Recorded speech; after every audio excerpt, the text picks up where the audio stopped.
మస్కారం. Telugu God's glitch ఛానెల్కి స్వాగతం. శ్రీవారి భక్తులందరికీ స్వాగతం. శ్రీవారిని తలచుకోగానే మనందరికీ ముందుగా గుర్తొచ్చేది 7 కొండలు, అలాగే వారి దివ్యమైన 3 నామాలు. ఈ నామాలు శ్రీవారి రూపానికే ఒక ప్రత్యేక అందాన్ని ఇస్తాయి. అసలు ఈ 3 నామాలు ఎందుకు? వీటి వెనక ఉన్న రహస్యం ఏంటి? ఈ వీడియోలో మనం అదే తెలుసుకోబోతున్నాం.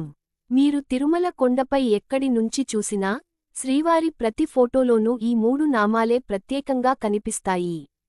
తిరుమల కొండపై పెద్దగా కనిపించేలా ఈ నామాలను ఏర్పరచారు. నడకదారిన వెళ్లేటప్పుడు కూడా మీరు 3 నామాల కొండను చూడొచ్చు. ఇది దిగువనున్న తిరుపతికి కూడా కనబడుతుంది. తిరుమల క్షేత్రం కలియుగ వైకుంఠంగా ప్రసిద్ధి చెందింది. శ్రీవారు ఇక్కడ స్వయంభువుగా వెలిశారు. కోట్లాది మంది భక్తులు స్వామివారి దర్శనం కోసం నిరంతరం ఎదురుచూస్తుంటారు. తిరుమల కొండలు ఆదిశేషుని 7 పడగలుగా భావిస్తారు. స్వామివారు పద్మావతి అమ్మవారిని వివాహం చేసుకున్న తర్వాత వరాహ స్వామి ఆజ్ఞతో ఈ తిరుమల కొండపై వెలసినట్లు పురాణాలు చెబుతున్నాయి. ఈ ఆలయానికి వచ్చే ప్రతి భక్తుడు ఏదో ఒక కోరికతో వచ్చి స్వామివారి అనుగ్రహంతో వాటిని తీర్చుకొని వెళ్తుంటాడు. అందుకే శ్రీవారిని కొలిచిన వారికి కొంగుబంగారం అని అంటారు. మరి అసలు శ్రీవారికి ఈ 3 నామాలు ఎందుకు ప్రత్యేకం? 3 నామాలే ఎందుకు అలంకరిస్తారు? 3 నామాల వాడిగా శ్రీవారు ప్రసిద్ధి చెందడానికి కారణం ఏంటి? పురాణాల ప్రకారం ఈ 3 నామాలు సాక్షాత్తూ శ్రీ మహావిష్ణువు ధరించి మనుషులు కూడా ధరించాలని చెప్పినవి. ఈ నామాలు అజ్ఞానాన్ని, కర్మను ఖండిస్తాయని వివరిస్తాయి. అవి సత్వ, రజో, తమో గుణాలకు అతీతమైన స్థితిని, అంటే మోక్ష మార్గాన్ని సూచిస్తాయని కూడా కొందరు పండితులు చెబుతారు. కలియుగంలో మానవులను రక్షించడానికి, వారికి మోక్ష మార్గాన్ని చూపించడానికి శ్రీమహావిష్ణువు స్వయంగా శ్రీవేంకటేశ్వరునిగా అవతరించారు. ఆయన ప్రతి అవతారంలోనూ ధర్మాన్ని రక్షించి దుష్టశిక్షణ చేశారు.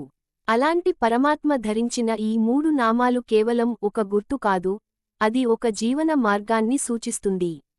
చరిత్ర ప్రకారం మొదటిసారి రామానుజాచార్యులు స్వయంగా తన స్వహస్తాలతో శ్రీవారికి ఈ 3 నామాలను అలంకరించారట. అప్పటి నుండి శ్రీనివాసుడికి తిరునామాలు అలంకరించడం ఒక ఆనవాయితీగా మారింది. శ్రీవారికి ప్రతి శుక్రవారం అభిషేకం తర్వాత 16 తులాల పచ్చ కర్పూరం, 1.5 తులం కస్తూరితో ఈ 3 నామాలను అలంకరిస్తారు. అవి మళ్లీ గురువారం వరకు అలాగే ఉంటాయి. గురువారం రోజున స్వామివారి నేత్రాలు కనిపించేలా నామాన్ని కొంతవరకు తగ్గిస్తారు. అంటే శ్రీవారు సాధారణంగా కళ్ళు నామాలతో మూసి ఉంటారు. ఇది ఆయన యోగనిద్రను లేదా ప్రపంచ లీలను సూచిస్తుందని కొందరు భావిస్తారు.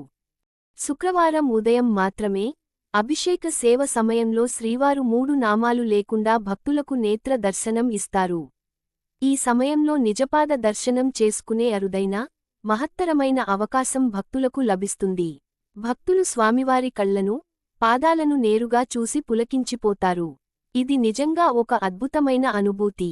ఒకసారి శుక్రవారం అభిషేకం తర్వాత నామాలు అలంకరిస్తే మళ్లీ శుక్రవారం అభిషేకం సమయం వరకు ఈ నామం అలాగే ఉంటుంది. అంటే వారానికి ఒకసారి మాత్రమే శ్రీవారికి 3 నామాలు దిద్దుతారు. శ్రీవారి 3 నామాలకు ఉపయోగించే తెలుపు మరియు ఎరుపు బొట్టు వెనక చాలా పరమార్థం ఉంది. తెలుపు నామాలు సత్వగుణాన్ని తెలియజేస్తాయి. సత్వగుణం అంటే స్వచ్ఛత, జ్ఞానం, ప్రశాంతత. సత్వగుణం మనల్ని ఉన్నత స్థితికి తీసుకెళ్తుందని సూచించేదే ఈ నిలువు బొట్టు. ఇక ఎరుపు రంగు అనురాగానికి, శక్తికి ప్రతీక. ఎరుపు రంగు లక్ష్మీ స్వరూపం, శుభసూచకం, మంగళకరమైనది. లక్ష్మీదేవి శ్రీమహావిష్ణువుతో పాటు నిరంతరం ఉండే శక్తి స్వరూపిణి. ఆమె అనుగ్రహం లేకుండా సంపద, ఐశ్వర్యం లభించవు. అందుకే తెలుపు నామాల మధ్యలో ఎరుపు చూర్ణాన్ని ఉపయోగిస్తారు. ఇది శ్రీమహావిష్ణువు మరియు లక్ష్మీదేవిల ఐక్యతను మరియు వారి ఆశీర్వాదాలను సూచిస్తుంది. శ్రీవారి 3 నామాలకు మరో అర్థం కూడా ఉంది. వైష్ణవులలో వడగలై మరియు తెంగలై అనే 2 ముఖ్యమైన తెగలున్నాయి. వడగలై అనే వారు యు ఆకారంలో నామం దిద్దుకుంటారు. ఇది విష్ణువు పాదాలను సూచిస్తుందని నమ్ముతారు. తెంగలైవారు ఆంగ్ల అక్షరం వాయ్ ఆకారంలో తిరునామం దిద్దుకుంటారు. అయితే తిరుమలలో శ్రీవారి నామం ఈ 2 ఆకారాలకు మధ్యస్థంగా తమిళ అక్షరం ప ను పోలి ఉంటుంది.